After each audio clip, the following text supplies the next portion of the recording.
Om Sri Lakshmi Narsimhaya Namaha. Valmiki Ramayana, Kishkinda Kanda, Chapter 3. Hanuman meets Rama and Lakshmana. Summary. Hanuma, at the behest of Sugreeva, approaches Rama and Lakshmana in the guise of an ascetic. The reason to change his original form to that of a Sanyaasi is that the intruders in this area, Rama and Lakshmana, appear in a self-contradictory personage.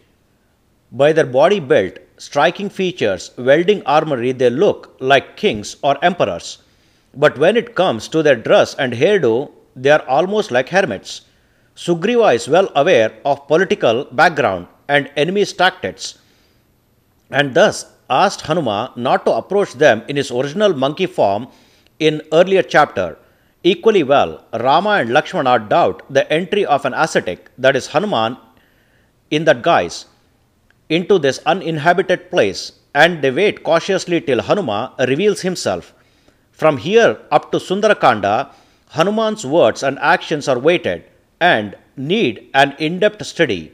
In this episode, what all Hanuman says is drawn from scriptures and political science, and what all Rama analyzes Hanuman by way of Hanuman's expressiveness is relevant to scriptures, that is Vedas.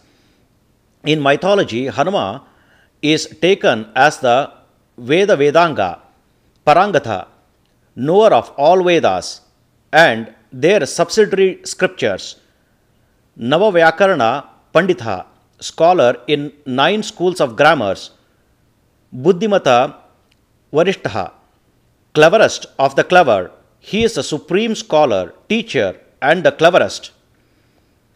Chapter 3 in detail. Mindful of the words of noble-souled Sugreeva, Hanuman took his flight from Mount Rishamukha to where Raghavas are. Casting off his monkey's semblance, air god's son, Hanuma, attained the persona of an ascetic, for that monkey is incredulous in mind about Raghavas. Then, on nearing Raghavas, that Hanuma, voicing softly and well-pleasing like an obedient one, that best monkey, befittingly hailed, greeted, and praised those two valiant ones. The best Vanara Hanuma spoke soft wordily and desired by Sugreeva to those candidly resolute ones, on making reverent obeisance to both of them. You two look like kingly saints or deities by your build, ascetics with blessed vows, but with ideal complexions. How come you arrive at this countryside scaring the herds of animals and other inhabitants of this forest?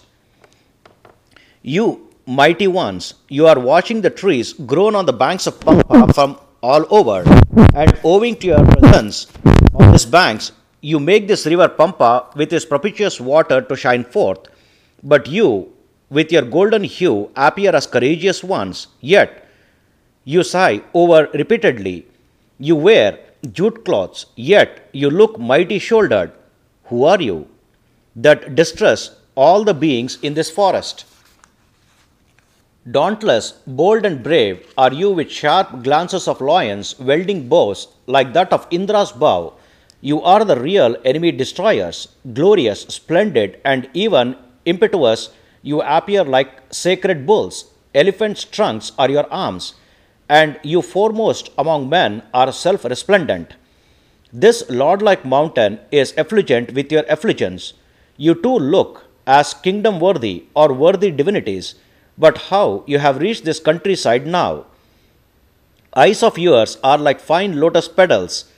Are you superhuman? Nay, you wear tufts and braids. Are you some undaunted human ascetics? Nay, you look similar. Are you from some world of gods? Nay, you are on earth. Does this earth have a chance to receive sun and moon on her by her fortune? Nay, are you some broad-chested deities in human form, loin-shouldered, very vehement and vigorous like sacred bulls? Who you might be. Also lengthy are your hands, and spherical are your shoulders, similar to clubs. They are worthy for decoration with every kind of ornament. For what reason they are undecorated? I deem that each of you are the choicest one to protect the earth adored with Mount Meru and Vindhya range, and with all our oceans and forests. And this awesome bows are polished with odd things or smooth, and they are brightened like the gilded thunderbolt of Indra, full with hazardous, life-terminating, fiery snake like sharp arrows or those quivers, admirable in their appearance. Dazzling are these amply wide, broad, and gilded swords like the snakes just released from their molds. When I have been talking to you this way, what for you don't speak up? One named Sugreeva, somebody virtuous and worthily one among monkeys, is expelled by his brother Vali, and he is roaming all over the world sorrowfully. Delegated by that great soul and the king of important monkeys Sugreeva, I have come here, and by name I am Hanuma, another Vanara. He, that righteous Sugreeva, is desiring friendship with you too, and know me as the monkey and his minister, the son of air god.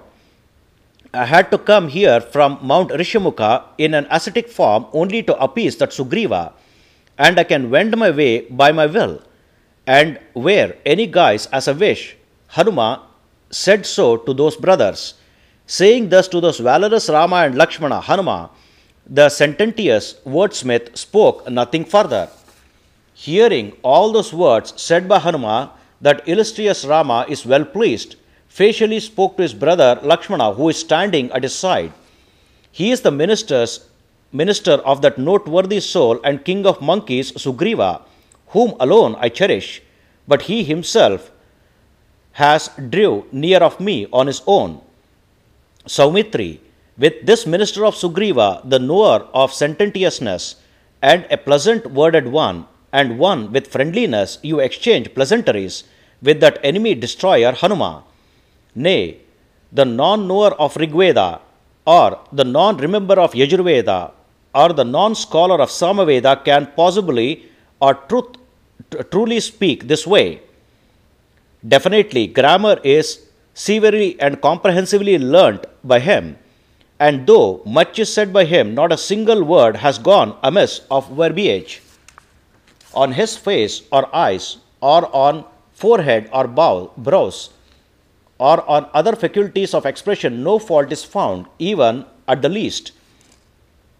Unexpanded, undoubtful, undelaying, and non-dissonant is the tenor of his speech, and it comports in his chest or throat in a medium tone.